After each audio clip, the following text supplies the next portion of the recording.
Vamos a continuar hablando entonces de lo que son la estructura y función de las proteínas, y habíamos visto en la clase anterior, cuando hablamos de aminoácidos, pues las características y cómo estaban compuestos ellos.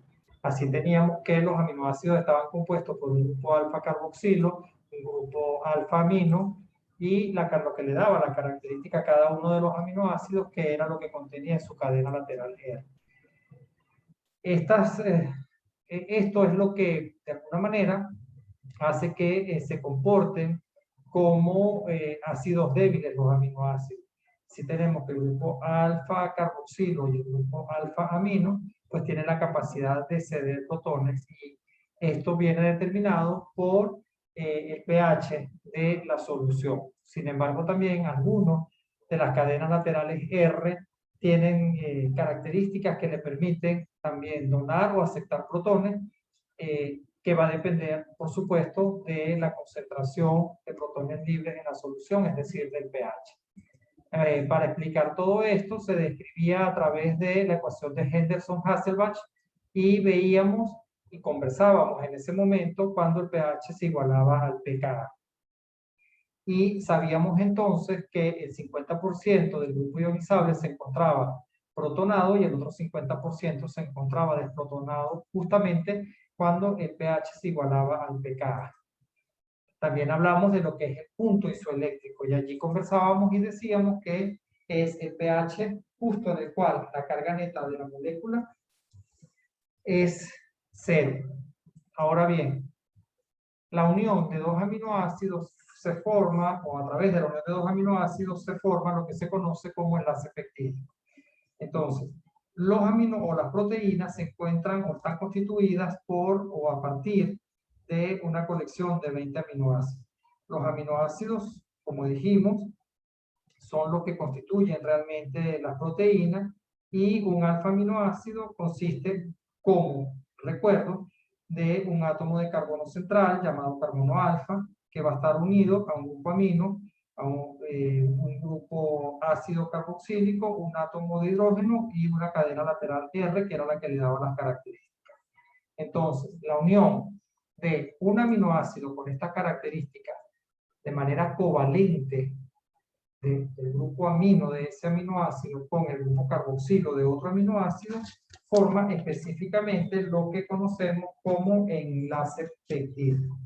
Además, en la formación de los enlaces peptídicos se involucra la eliminación de una molécula de agua.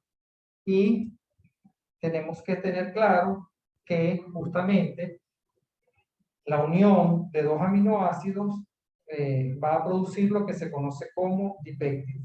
Como las proteínas son polímeros lineales formados por la unión, como les decía, del grupo alfa carboxilo de un aminoácido y el grupo alfa amino de otro aminoácido, a este tipo de enlace, que se denomina peptídico, también se le llama enlace amida.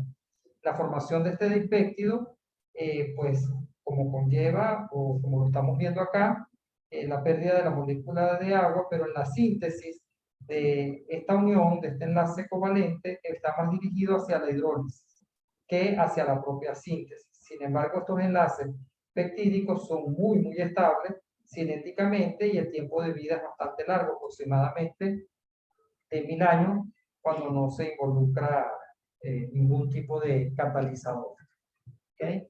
Entonces, aquí podemos observar cómo es la formación exacta de el enlace peptídico, y podemos ver sus características.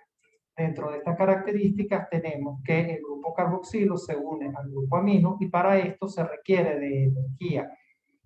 Este tipo de enlace que se forma tiene carácter dipolar, y aquí se refiere a que sobre el átomo de nitrógeno hay una carga parcialmente positiva, y sobre el átomo de oxígeno una carga parcialmente negativa. Los grupos involucrados, como los pueden ver acá, tenemos el carbono, el nitrógeno, el oxígeno y el hidrógeno. No hay libertad de rotación. Cuando se han hecho los estudios, justamente se ha revelado que este tipo de enlace es un enlace esencialmente plano. Cada aminoácido va a estar unido por este enlace Esos 6 átomos van a estar en el mismo plano que los átomos que les acabo de mencionar, que forman parte de lo que sería el enlace peptídico. El enlace peptídico, como tiene un carácter parcial de doble enlace, él se estabiliza por resonancia. Y esto lo que quiere decir es que en un momento determinado vamos a encontrar el doble enlace entre el carbono y el oxígeno, y en otro momento entre el carbono y el nitrógeno. Aquí vemos cómo se da la formación entre un aminoácido llamado en este caso R1 y otro aminoácido R2, donde el grupo carboxilo, dibujado acá en rojo, se va a unir con el grupo amino del otro, saliendo una molécula de agua y formando lo que se conoce como el enlace peptídico. Aquí lo vemos en esa parte plana, que están unidos entonces por esos 6 carbonos pertenecientes, y todos van a estar en ese mismo plano, y se muestran las cadenas laterales hacia donde se dirigen.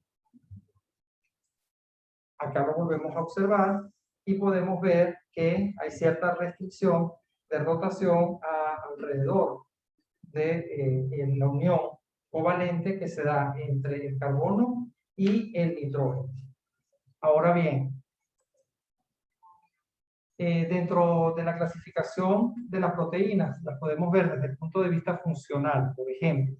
Y allí vamos a conversar a lo largo de esta parte de la materia de cuando se comportan o son enzimas, es decir, biocatalizadores. También cuando forman parte de las estructuras, donde hablamos del colágeno.